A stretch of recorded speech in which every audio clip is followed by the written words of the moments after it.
Champions of Psychology is meant as education and entertainment. It is not a substitute for medical advice or professional counseling. Discussion of mental health topics will be primarily rooted in research and the personal experiences and self-disclosures of the hosts. While we can provide generalized education and possible mental health resources, we cannot offer any recommendations, advice, or opinions for any specific persons, cases, or situations. We provide these resources and links at our sole discretion, but have not necessarily vetted or reviewed any resource. We assume no liability for the use of the information or resources on these sites, and we encourage you to use your own best judgment.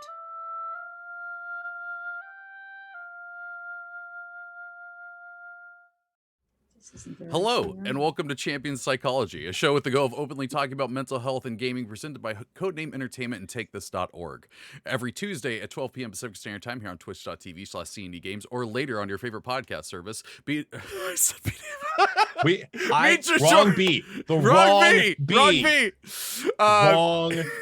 Mitra Jordan and Raffael Boccamazzo, aka Dr. B, talk about mental health and how gaming affects us. If you're here with us live in the chat, you can leave a question that Treavor Bettis, will ask them later in the show. And today's topic is normal experiences versus diagnoses. But before we get to that, who are you two fine folks who are not B. Dave Walters, for the folks who may not know? Well, I'm actually B. Dave Walters. And if you can't say the name, you clearly aren't. But I'm actually him in disguise. I'm a lot shorter. I have more hair. So much shorter. I am so much shorter than that man. B. Dave's an entire head taller than me. Oh, God. Yep. Well, I sort of contract and stretch myself. What can I tell you? But no. Fantastic.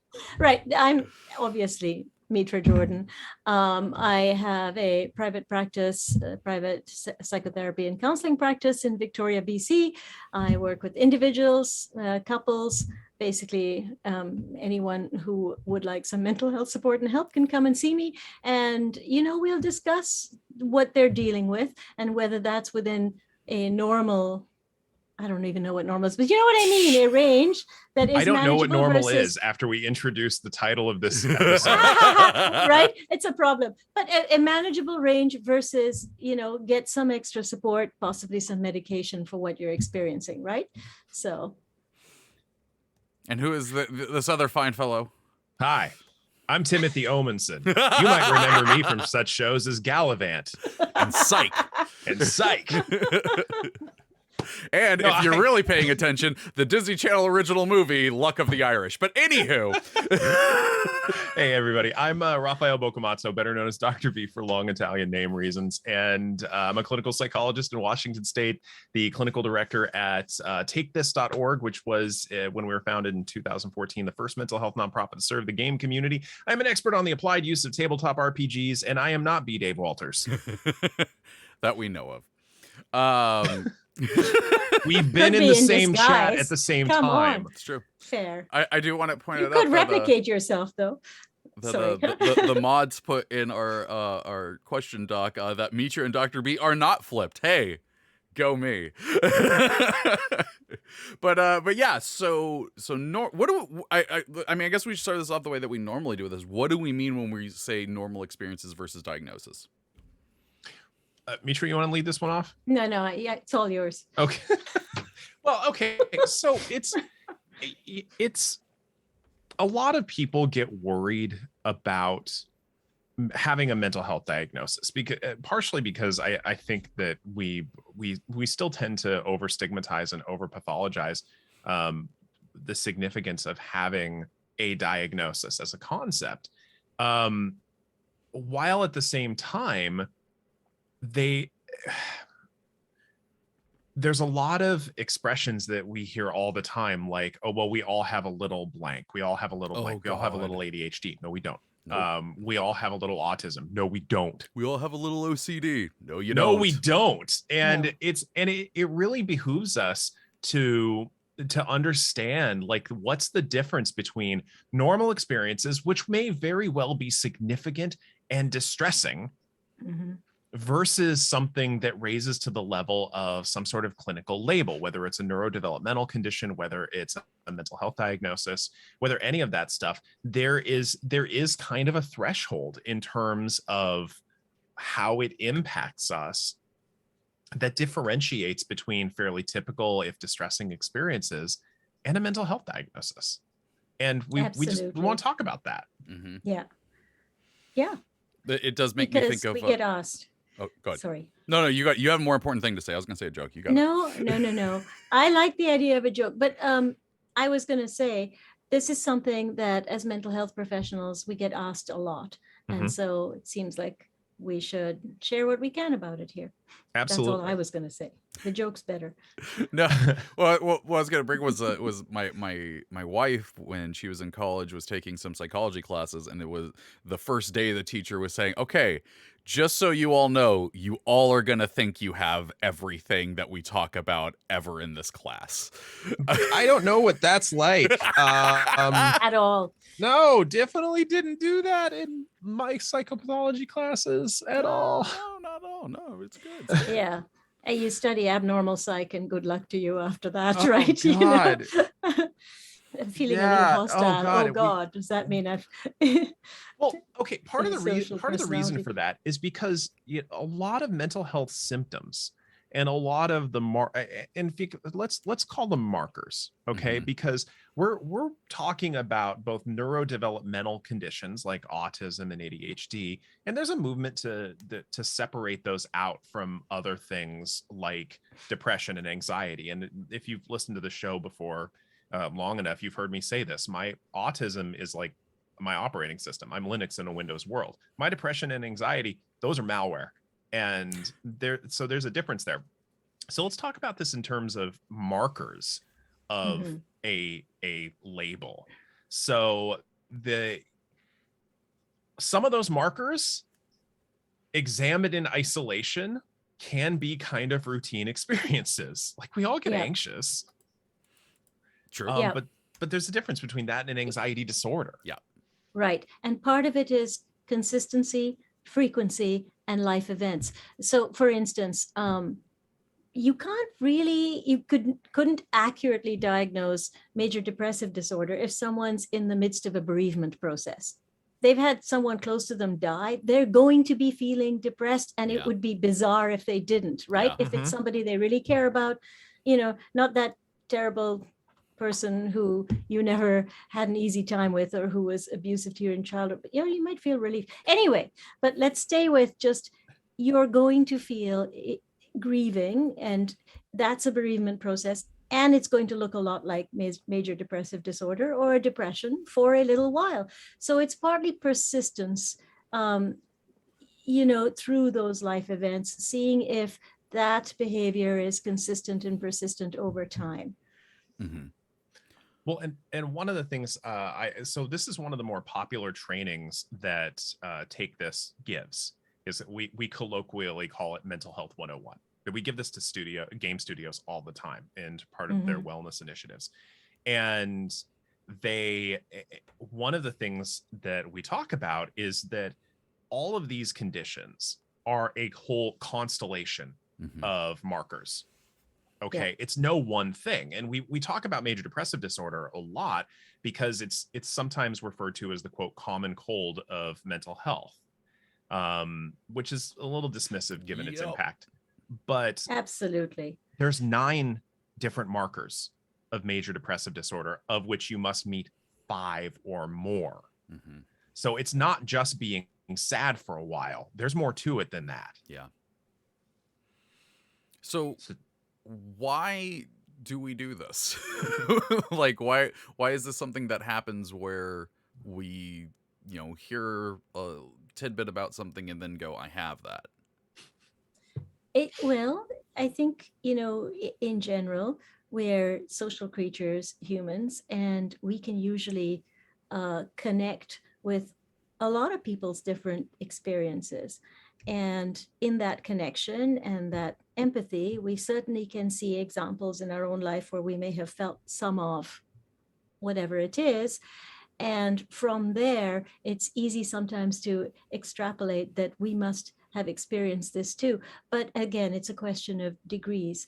But that's one of the reasons. And then, of course, it's quite normal to experience some level of anxiety and to worry, therefore, that I must be dealing with this as well. And we also fail to consider life events, which can impact us. And there can be much more anxiety around certain life events. I mean, right before we started today, we were talking about 2020 and, how people were feeling about COVID in March. And, I wouldn't look at that and say, oh, I must clearly have, really major issues with anxiety, because in general, I'm not saying you don't or you do, but in general, a lot of people would have been feeling very anxious at that time. Yeah. And lack of control in their lives and isolation and all of that. So, just keeping in mind that sometimes those life events can also create what looks like a mental health disorder or symptom. Well, there's also we love control. We love predictability. We love to understand patterns about the world. And if we can find a solid reason for why we're experiencing something, I mean, how many of us, if we type in like why into the Google chat bar, I mean, how many different whys are you going to get? People want to feel understood, and we want to understand what's going on around us. And if we can condense that into a tiny label, awesome. It gives predictability. I just for the experiment of it, I actually went to Google and typed in why, and my favorite question is, why were chainsaws invented? But that's a question for another episode. So yeah, it seems like it's like you hear about something going on that could be like a mental disability or something like that, and you hear one part of it, because like you were saying, the constellation of it. I think most of the time people only kind of hear about or read about one aspect of those, and when that lines up with something that they've done, it's like, oh, I might have that. But I mean, this is going to sound like a very obvious question, but I'm still going to ask you: what is wrong with that? Well, you're not taking, the full context into account, and taking symptoms out of the broader perspective. Because as Dr. B was saying, there are 9 different markers for major depressive disorder, and you need to meet 5 of them. And I would argue you need to meet at least 5 of them for longer than, say, 2 weeks. That's generally what we would be looking for. And so if you had a bad day or even a tough week, and there's no other factors like a recent death or a reactivation of, say, post-traumatic stress or any of those other pieces you might be experiencing, it's really hard to make sense of what you're experiencing if you take it out of context like that. Yeah, I'm thinking back to my own grad school days where I got very anxious every week about something new, and it seems silly. Like there is a usually childhood based diagnosis called Pica, where people will routinely or pervasively eat non-nutritious and or strange materials like dirt or cloth or stuff like that. And I remember have I ever done that in my life? Yes. Was it on a dare that involved like $100 thrown on the bar table? Yes. Did I get that money? No. Listen. Okay, but at the time I was like, have you ever ingested foreign substances? I was like, I attempted it. I attempted it, but the extenuating circumstances that Mitra's talking about is the fact that 1, I was 24 and impulsive. 2, there was a hundo thrown down on the table. All right. You were provoked. I was justified, Your Honor. And that's I would argue a culturally relevant context, given I was 24 and amongst my boneheaded guy friends. And also let's bring in developmental context. Okay. I was 24, impulsive, and amongst my boneheaded guy friends. Exactly. Anymore, and we wouldn't consider that, a disorder of Pica any more than we would consider it an issue with Pica if your infant or toddler decides to eat sand. Okay. Because some things, it's not great, but it's developmentally expected and not inappropriate. If I said to any of you, hey, do you know what carpet tastes like? I bet you could tell me. And it's not because you have a disorder. It's because you've all sucked or licked on a carpet at one point or another. Then there's the kid that, the infamous story of kids eating glue or Play-Doh in it's kindergarten. Salty. I know what Play-Doh tastes like. Exactly. Okay. That's talk. The scene too. Real talk. I vividly remember looking over and seeing a kid just taking that blue Play-Doh and eating it. And I walked over to that kid, and instead of shaming him, I was like, okay, but what did it taste like? Right? I'm curious. I ain't going to do it, though. Play-Doh at least was, in my day, Play-Doh had a slightly salty taste to it, but it was gritty. But that's okay. And first of all, that's a single time, and it was contextually relevant. One of the things I remember learning in undergrad, and this is not a hard and fast rule, but these are good things to think about if I'm concerned that something might be of such significance that it could be considered a mental health condition, and those are the 4 Ds. And those are deviance from the norm. Is it different than what we're expecting people to do in a given situation? Is it distressing to self or others? Is it causing dysfunction in a person's ability to live their life as expected? Is it dangerous to self or others? And, if you think about those things one at a time, people can be deviant from the norm and still very functional. Anybody who's ever pioneered a new way of doing something is deviant from the norm. But once you start combining a couple of them, that's when I start to raise an eyebrow. Like, is this different from the norm? Is this causing distress and dysfunction? Well, then that might be a different matter. Well, before getting to, what to do about that, like I was saying, like the bad stuff about it, and in Dr. B, you had brought up, people saying like, oh, I'm a little ADHD, I'm a little OCD. What kind of repercussions does this have? No, this is Mitra's soapbox. You do you, okay? It's true. I know, right? So here's the problem with that. First of all, you're minimizing someone's very real pain and symptoms.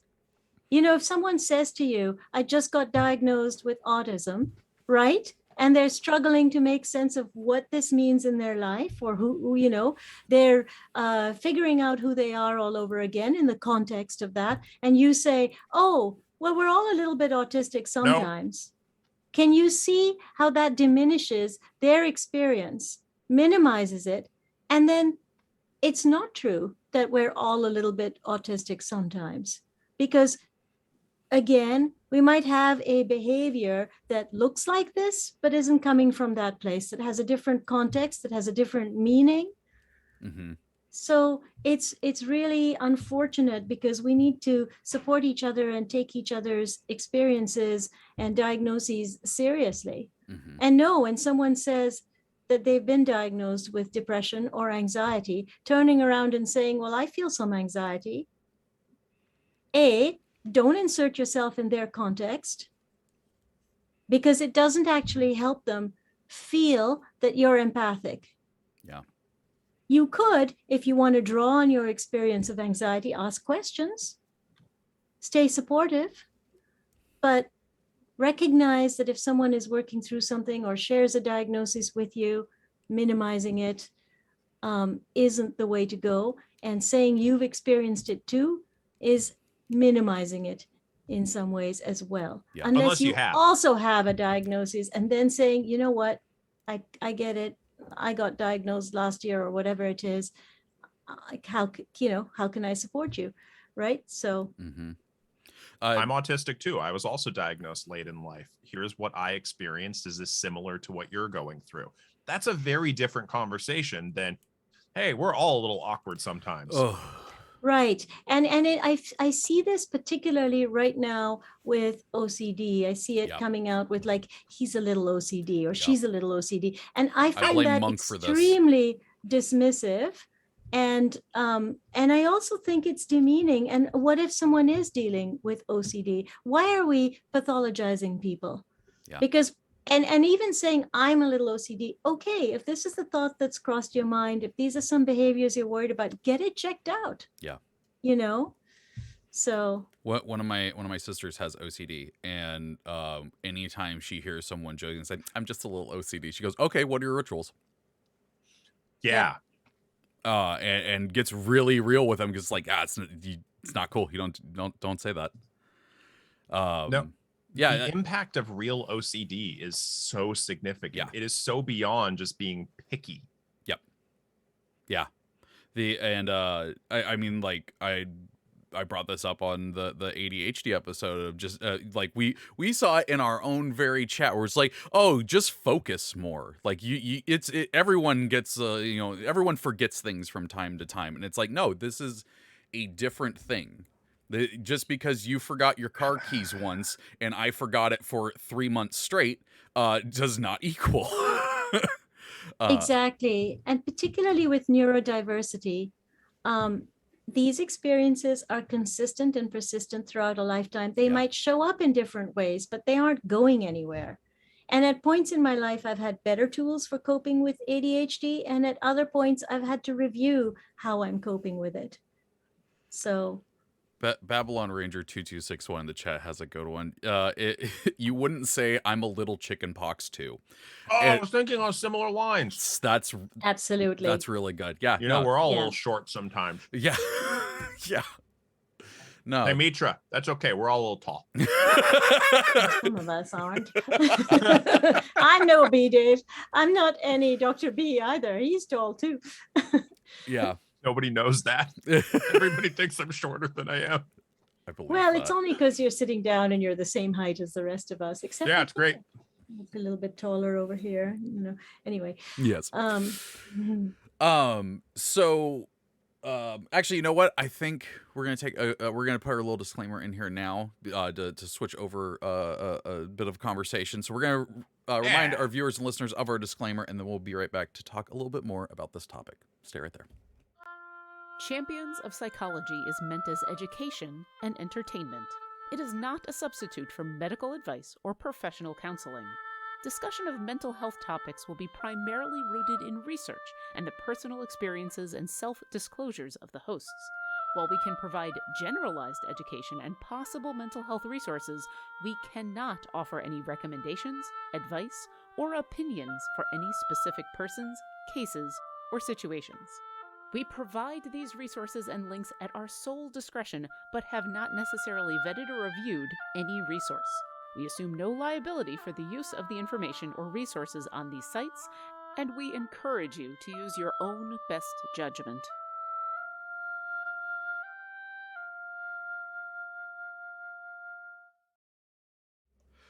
Okay, so now we've talked about, thinking that you have something and whatnot. Oh, actually, there was one other thing that I wanted to bring up. Haha, I remembered. This is something that I asked you both before the show that I thought was interesting to talk about was, there is another one of those medical terms that gets kind of thrown around is like, oh, you've just got a little bit of this, which is what was originally called a hypochondriac disorder or whatever the original wording was for it, where you would think that, you were sick all the time or had something and whatnot. I'm not at all familiar with that in any way, shape, or form. Is there a version of that with mental health? So we talked about illness anxiety disorder, right? And or generally health anxiety. So anxiety can attach to a lot of things. I think illness-related anxiety or illness anxiety disorder is specific, right? Where we tend to, this was what used to be called hypochondriasis, which I can't say correctly. I get tripped up on that too. Is a Right? hypochondriasis? So it's being a hypochondriac, which is a term that now would be kind of pathologizing, but illness-related anxiety tends to be around just that. But health anxiety can be more general. So for example, health anxiety can have to do with, I need to eat right. It can have to do with, oh God, my blood pressure seems high, or I'm not sleeping well, right? So it can attach to a more broad range of behaviors and feelings that come up. You know, it can be worry about, I'm out, what if I need a washroom? What's happening with my stomach, right? Now, some of that could be associated with actual physical disorders that you're struggling with. And so certain kinds of anxiety repeat, right? I ate this thing, I was very nauseous, I'm really worried about that, for example. Or it can just be kind of out of the blue. Someone else is having a specific kind of experience around their health. You start to worry that that might be you. And of course, at these times, Google is not your friend. No. You know, at all. I want to throw a counterpoint into that. Of course you do. No, but you're not wrong, right? Because as soon as I said it, I thought, but wait a second, there's times. Well, okay, so here's the thing, and this touches on something that's been brought up in the chat. And that's the idea of, if you go see a medical provider or a mental health provider because you're concerned that you might be experiencing something, and doing a little research on what some of the symptoms might be, and then having a conversation with a medical or a mental health provider who's qualified to work with that stuff, that's a very different scenario than someone who is so worried about a single disease or multiple health related conditions that they're going into a physician. Like I have colleagues who work with illness related anxiety to a pretty extreme degree, and we're talking about people who will go to see their primary care physician, you know, once a week, multiple times a week, because they're worried about different conditions that they read about. What Mitra's talking about in terms of anxiety is there's anxiety, and then there's anxiety disorder. It's such a big difference in terms of their impacts. There's picky, and then there's being so anxious about intrusive thoughts that you create rituals that take hours of your day every day to initiate. There's being forgetful, and then there's being so forgetful so often that you can't function the way other people expect. There's I don't feel like leaving the house today, to I can't leave the house without all of these rituals in place first, or I can't leave the house at all. There's I have a messy cupboard, to I'm hoarding, right? So we really do need to make sense of those so we can distinguish between them. Right. And throwing around those casual adjectives like Mitra and Treavor mentioned, I mean, that minimizes the experiences, and also it could lead to additional guilt on the people who struggle with some of this stuff. Like just from my own perspective, when I'm like, yeah, I'm autistic. Oh, honey, you're just selling yourself short. We're all a little awkward sometimes. Great. So now now my depressive symptoms are going to start spinning out, because somehow you're coping well and fitting in and not distressed about the same experience as I have. Thanks. Yeah. No, that sucks. I'll admit, like, when I was younger, like, I totally did this when it came to anxiety, because I didn't understand what that meant. My really good friend's sister got diagnosed with anxiety disorder, and I was just like, oh, you know, everybody's got anxiety. And then 2016 hit, and my anxiety went through the roof, and I got diagnosed with generalized anxiety disorder, and I'm like, oh no, that is completely different. I was a terrible freaking person for saying that. This is not the anxiety you have of, oh, I'm gonna be a few minutes late to a meeting. This is a complete other ball game. Yes. Yeah. And so actually that's a really good point too, because if somebody shares a diagnosis and tells you a bit about it, and you have somehow an initial kind of, hey, but isn't that normal? Might be worth examining. Again, the counterpoint to doesn't everyone is like, oh, hang on. I never thought about that until just now. I've started doing that when it comes to people's responses to my autism, not out loud though. No, these are the internal words that we call thoughts. Yeah. If I don't say it out loud, it's called thinking. But no, I've started thinking that with people. Well, isn't that a normal experience? I'm like, oh, honey. Oh, honey. Ooh. Ooh. You might want to talk to someone. Well, okay. So speaking of talking to someone, at what point, when someone is just throwing around that nonchalant, oh, I'm just a little ADHD, like what point should, besides, that's just not a great thing to say, but like, when should you think about like, hey, I make this joke a lot, maybe I should actually get that checked out? Like, what do you think is an appropriate way to go about that? Like having a discussion with someone about where it's like, hey, I always make these, like, I think I might have this. Is it just going to a professional and saying, I think I have this, or is there something more that should be done before that? I mean, it's not a bad idea to look into what the symptoms or the behaviors actually are, right? This is where it's not just about randomly Googling things. Like, do I have brain tumors, right? Which, unhelpful, but, but it's quite specific. Am I calling you out? Listen, it's fine. Just keep going. You're not alone.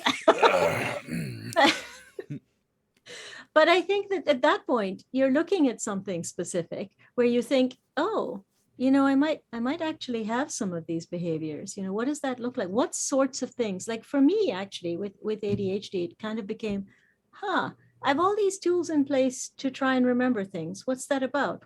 How did that, and just kind of looking at my own experience through the lens of possibly having ADHD, while at the same time looking at the symptoms and people's own accounts of their experience with ADHD. So it's not just like, oh, I'm kind of making this up. And then maybe even asking people in my life who are close to me, so I'm kind of wondering about my behavior with time, and them saying, oh yeah. And that way, that makes you go, uh-oh, there's something there, So that's an exploration, where we're not jumping to conclusions, but we're open to the possibility of reviewing our own experience through a specific lens, like ADHD or depression, or, what am I experiencing with anxiety? Those are all valid questions we could be asking. One of the things that I've been doing recently when it comes to people, especially saying oh, I'm just a little ADHD, is I actually follow that up now with, do you actually think you might be? And what I've been doing actually is I've been sending those people to Jessica's YouTube channel for how to ADHD. I'm just like, just watch a few of these videos and see if you connect with anything. Yeah. But but then follow that up with Jessica McCabe at How to ADHD. Yes. But then also, following that up with like, that's not a diagnosis though. If you actually do relate with that, please go talk to a mental health professional. Well, I have conversations with people like, just doing what I do. Friends have come to me in the past and said, hey, I'm worried that I'm, similar to you, Trevor. I'm like, well, you mentioned this a lot. Yeah. Is this a legit concern for you? And sometimes they're like, yeah. And, being ethical, I'm like, okay, so obviously I can't diagnose you. I'm not your therapist. I can never be your therapist, but I'm just curious as a friend, what makes you think that, what gives you pause? What makes you concerned that this might be a challenge in your life? And then we have a very honest conversation. We have a very honest conversation about it. They explore it. I'm like, okay, cool. Well, it sounds like you've been thinking about this for a while. Do you have somebody? What's your next step to go check this out, to see if this is a legit concern for you or not, or if this is some variation of typical concerns or experiences? And then we talk that out just very very casually, but reverently. I actually think that for the next part, I want to go with the viewer question that we've got, because I feel like it's a good segue into it. But remember, if you have any questions, you can put those in chat with the question, and then colon mark in the question. Our awesome mods, Mars and Martin, will grab them, put it into a question doc for me. But let's talk about this one. This is from WH Publications. Oh, well, very official. Does going into a meeting with a health professional with a diagnosis already in your head affect the process of getting an actual diagnosis? Like, if, like, say let's say it's somebody who is, because this actually isn't quite one that we've really talked about, where it is you've looked into it and you've decided in your head that you do have this.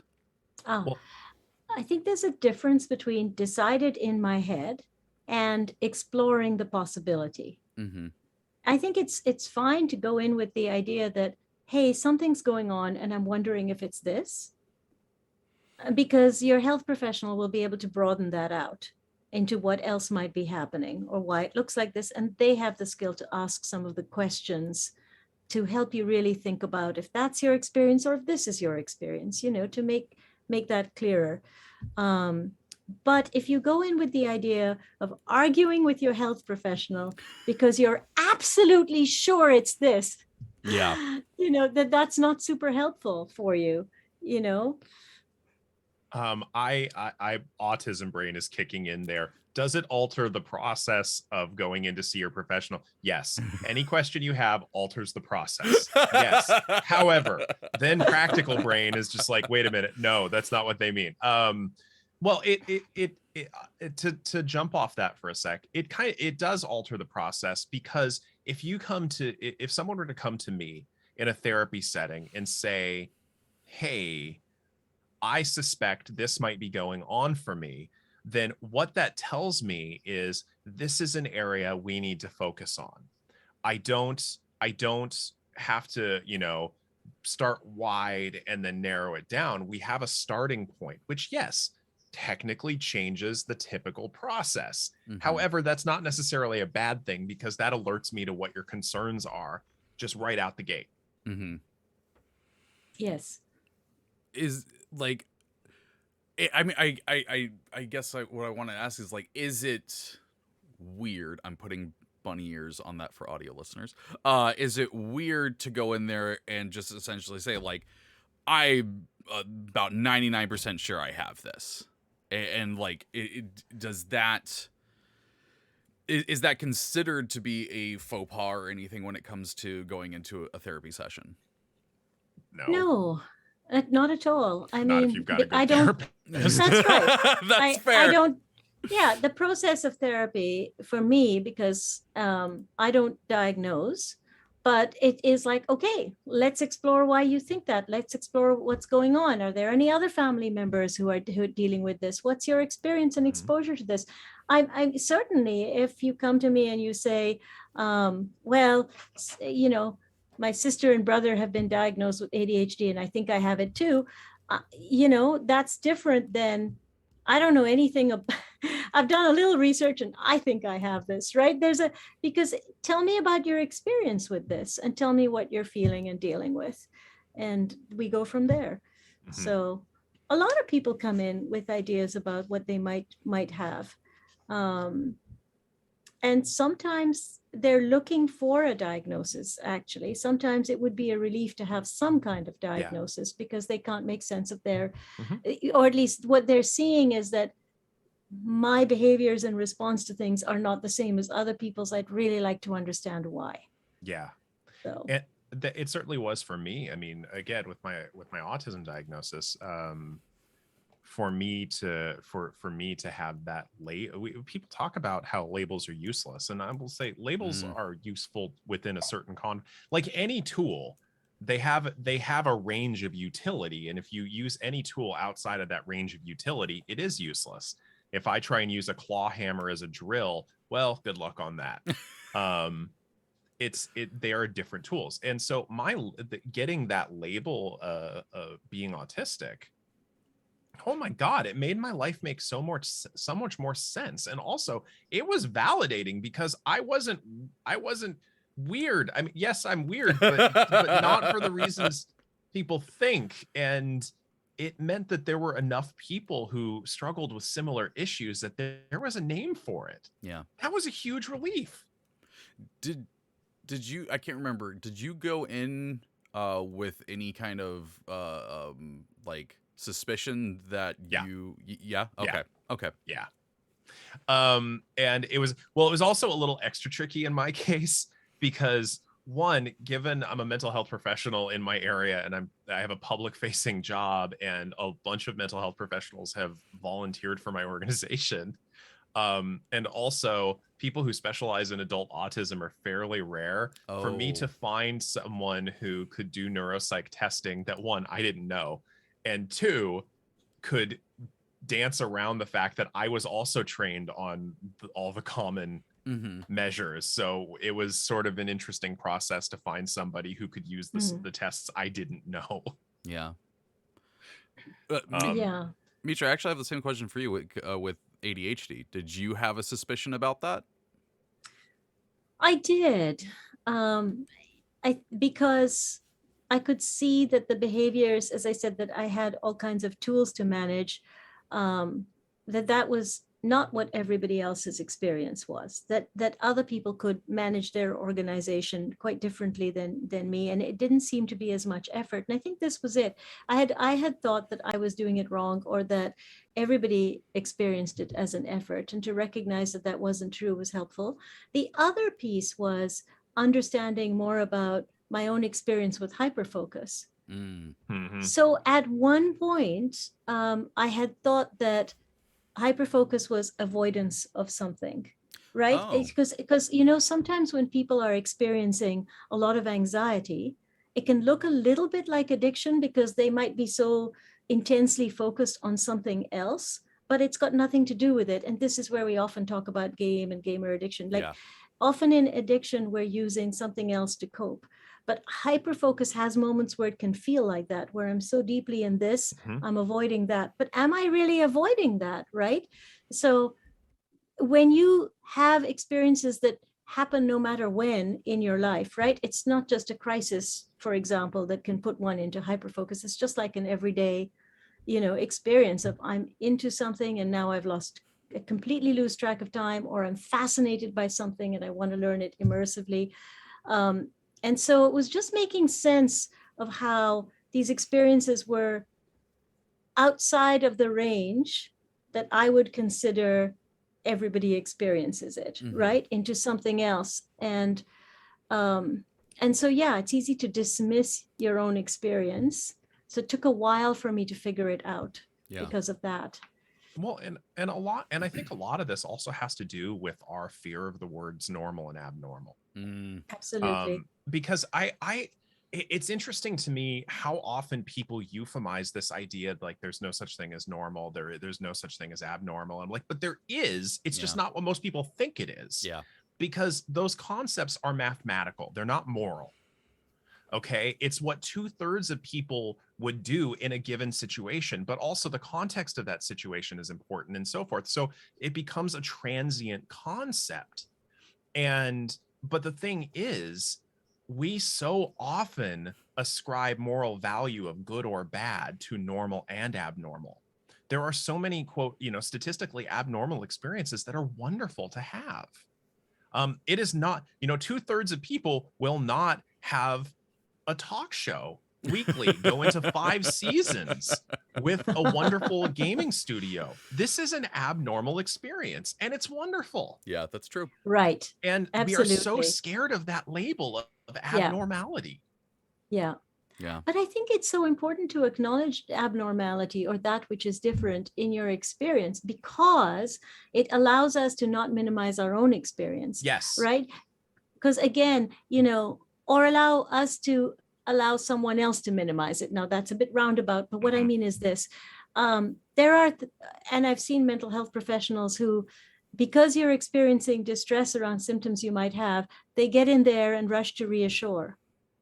That's a mistake, because it can end up minimizing, not deliberately, and even the client might not be aware of it. But if you come in and you're worried about, am I normal because of these behaviors, and I try to make you feel good, I'm not helping you manage A, your distress around the behaviors, and B, let's really explore those behaviors. What's happening for you? This is distressing, and that's actually key. If something is happening and it's distressing enough, we really need to look at it, right? Right. And you're still normal, good as a human being. That's and the that's thing. the thing, right? Yeah.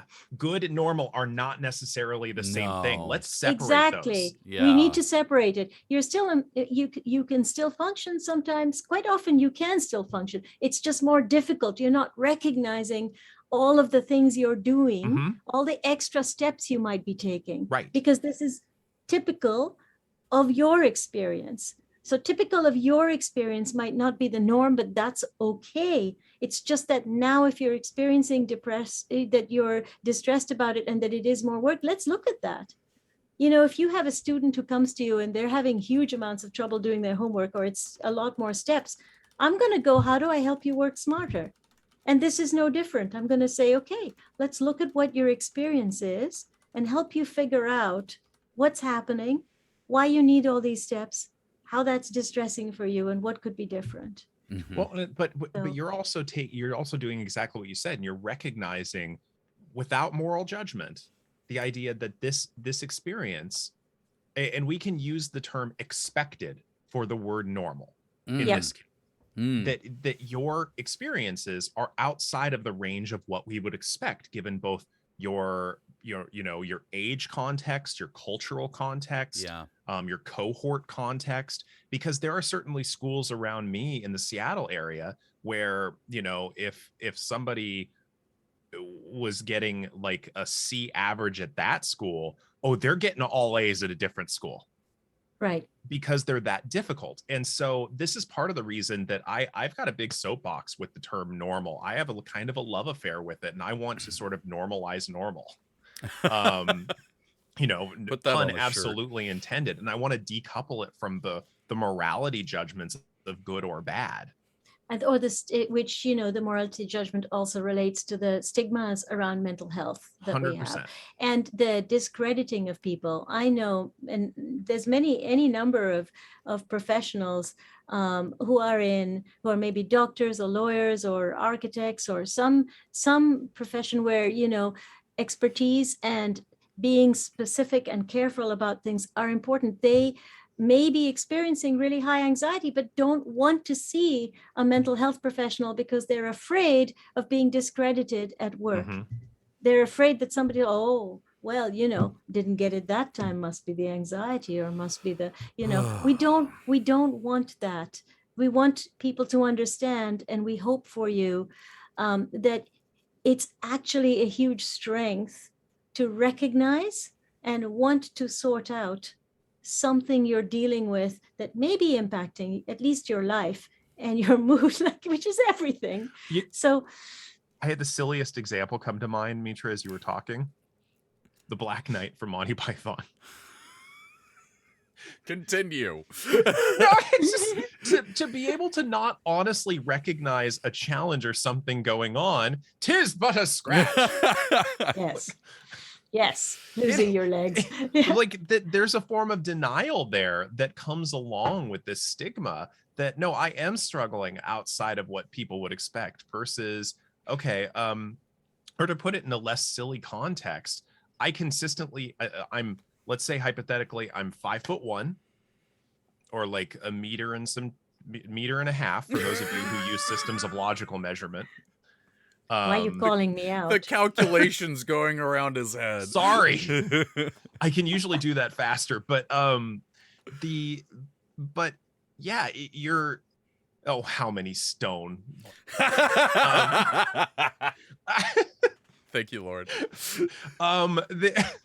But if somebody is consistently of a shorter stature and they're consistently not able to reach the top shelf in a workplace environment, for them to simply say, well, I'm tall, what are you talking about? I can totally do that, and not I sounded drunk apparently when I said I can totally do that. We have to recognize honestly what our limitations are if we're going to bring in accommodations to help us overcome them, or work with, actually not even overcome them, that's kind of ableist, to work with them. Yeah. Absolutely. I mean, I'm never not going to be short, right? And so is there something wrong with having a step stool, right?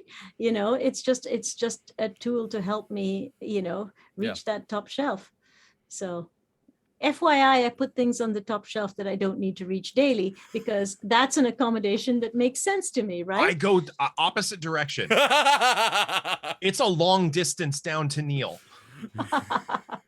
If I'm not using those pans daily, they go on the bottom shelf because I don't want to go down there. That's fair. Well, we got to start wrapping things up for the next show.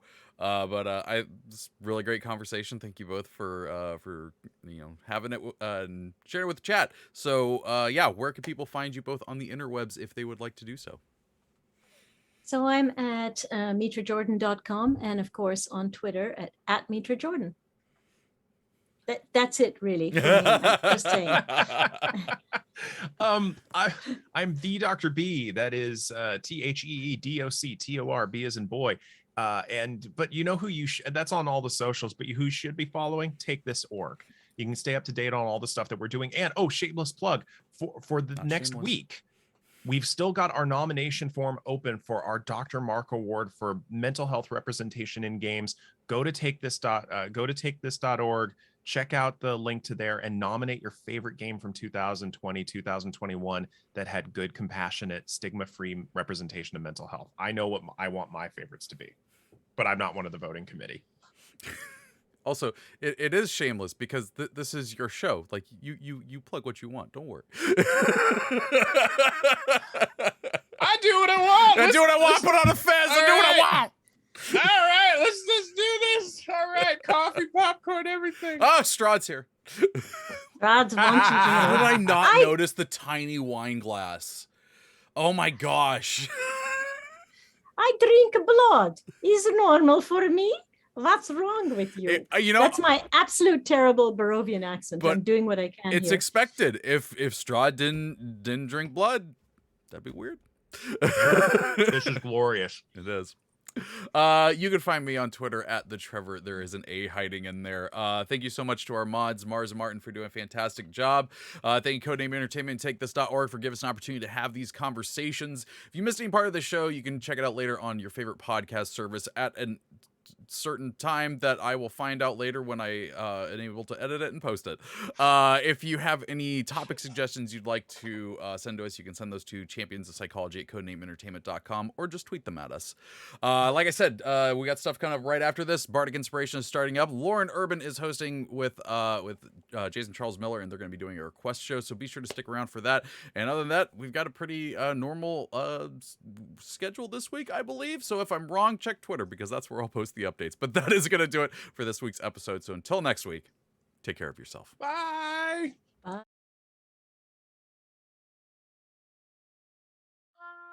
Champions of Psychology is meant as education and entertainment. It is not a substitute for medical advice or professional counseling. Discussion of mental health topics will be primarily rooted in research and the personal experiences and self-disclosures of the hosts. While we can provide generalized education and possible mental health resources, we cannot offer any recommendations, advice, or opinions for any specific persons, cases, or situations. We provide these resources and links at our sole discretion, but have not necessarily vetted or reviewed any resource. We assume no liability for the use of the information or resources on these sites, and we encourage you to use your own best judgment.